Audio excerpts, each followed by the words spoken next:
have a handful of bottles that I never found the story to, but I've got them now. So let's get started on the first one, on this episode of Antique Bottle Stories.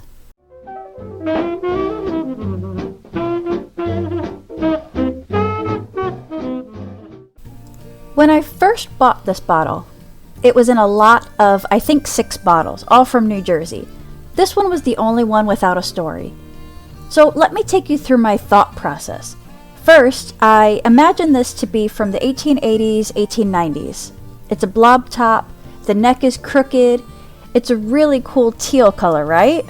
It looks to be dug since it's cloudy and it has that white sickness that's found on bottles that's buried for some time. It needs a good tumble. It has GV Demott and 5 stars embossed on one side, and a big D, small e, big M on the other side. It also has a ding in the bottom, but that's okay. I tried putting GV Demott in Ancestry. It was not helpful. I had no date, wasn't absolutely sure that it was New Jersey. That's what the eBay dealer said, but it didn't say that on the bottle. So I started searching in the New Jersey newspapers. After finding many articles of unrelated people named Demott, one finally popped up from 1879 with the name George V. Demott. I was hoping that was my guy. I went back to Ancestry, tried looking up that name, and documents started showing up around the 1900 range. He's a farmer. Okay, well, keep looking. Further back, in 1889, he's a farmer. Here's an 1880 census. Farmer. City directories in 1870s show him as a real estate agent. I'm really losing hope that this is the right guy. So just as I'm about to give up on this guy, I find some 1860 city directories. Here he is, soda water. Aha, I gotcha. I found the 1860 census, soda water manufacturer. Back a little bit further, here's an 1850 census. It says manufacturer and then some kind of water. I assume soda water, but it's written really sloppy. It clearly says water though. Now, a 1940 census only has tick marks to show the members of the household, and it's not helpful in this case. So now that I know I've got the right guy, let's tell his story. George Vreeland Demott was born in New Jersey in 1822, 200 years ago. His parents were also born in New Jersey. His unusual middle name, Vreeland, is actually his mom's maiden name.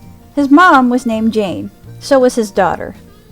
A newspaper article says at age 15 he moved to New York for a bit and worked at a dry goods store from 6 a.m. to 9 p.m. Then a few years later he ran off to St. Louis with a friend of his, and it says that they got as far as Cincinnati when they got engaged in the soda water business. They spent 2 summers there, and then George was in bad health, so he was advised by a doctor to go back home to New Jersey. Apparently the doctor told him he needed to go home right away. Basically, he wasn't going to live much longer. When he got back to New Jersey, he continued bottling. I guess things got better for him because when he was 24, he married a girl named Mary, and they had 4 children. Unfortunately, Mary died at age 32, leaving him with 4 small kids. The oldest was 9, and the youngest was 2. He was widowed at 36. The following year, his little baby Jane died at age 3. I just can't even imagine. 2 of his other children didn't live long lives either. His son George died at age 29, and his other son Edward died at age 35. The last living son, John, made it to age 87 though. George himself lived to be 96. So much for not living much longer. Usually, when a young parent is widowed at such a young age, they marry right away out of necessity. Here he is in the 1860 census, which is 2 years after his wife passed, and you can see he's not married, but he's not living by himself with the kids. He has a relative, and I haven't done the research to figure out how he's related, but he's doing bookkeeping. And then he's got 3 servants living with him. One of them is a 25-year-old Mary Roundtree. I can bet you anything that she was the one who was raising the kids. That would alleviate the need to marry right away. He did end up marrying again when he was in his 50s, and her name was Hailey. So he bottled from the 1840s, and this article says that he retired from bottling in 1870, about age 48. So this bottle is much older than I thought, between 1840 and 1870. In this same article, it says that by the time he retired from bottling, he had acquired quite a bit of property along Main Avenue, about 60 to 80 acres. Remember, in the 1870s, he was in real estate. It says he enjoyed telling the story that when he bought his property, it was nothing but woods. He turned it into quite a large farm, and that's why it shows that he's a farmer in the 1880s and 90s. It seems by the newspaper articles that he remained in real estate as well as maintaining his farm, because here's an 1889 article stating that a Mr. Inglis bought land from Mr. Demott, and a few lines later it mentions Demott Realty. And there were many more realty notices like that. One article mentions that he built a hotel on his property and he lived in it, but he did not run it. He lived there until he died. I looked up the address in the paper as his homestead when he died, and this is what 19 Hadley Avenue looks like today. It's the middle one. It doesn't look like a hotel, and there's not a lot of property. I never ended up finding anything in the paper for his bottling.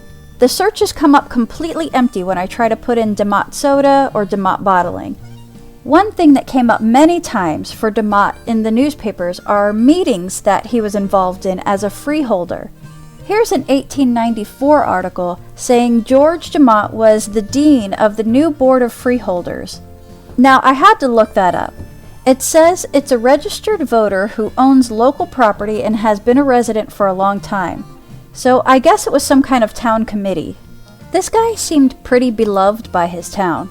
He received a congratulations in the paper on his 90th birthday, and the article says that he's still very active and still taking part in public affairs. It says he's very well preserved and not infrequently can be seen running for trolley cars when they threaten to pass without him. On his 96th birthday, the paper says they are still seeing him run after the trolley cars. It says he was a real developer of Clifton and goes on to mention 7 different streets where Demott had planted trees up and down the street. Hadley Avenue is mentioned as one of those streets. Those are George's trees. June 19th, 1918. George had fallen down a flight of stairs, was found unconscious, but quickly regained consciousness. He was bruised up, but he was looking okay. He lived a few weeks, but on July 7th, he died at his home. A couple weeks later, his affairs of his estate are all over the paper. Who was getting what? This article claimed that his estate was worth $150,000, and another one says that it was more like $400,000. He left much of it to his family, but he did leave a large donation to his church and to Hope College. One of those 7 streets that he had planted trees on was called Demott Avenue. It's still called that today, no doubt named after him. There is also a Vreeland's Pond. Remember, that's his middle name and his mom's maiden name. Now, I'm going out on a limb here, but I think maybe this is named after him too. Or maybe he named it after his mom. It's such an unusual name in such a small town, it's just my guess. Well, he must have been really loved because 50 years after he died, he was published in the paper again, remembering the pioneer he was for this city. And there you have it. This bottle was reunited with its almost forgotten story. Have a great day. We'll see you next time. Thanks for watching.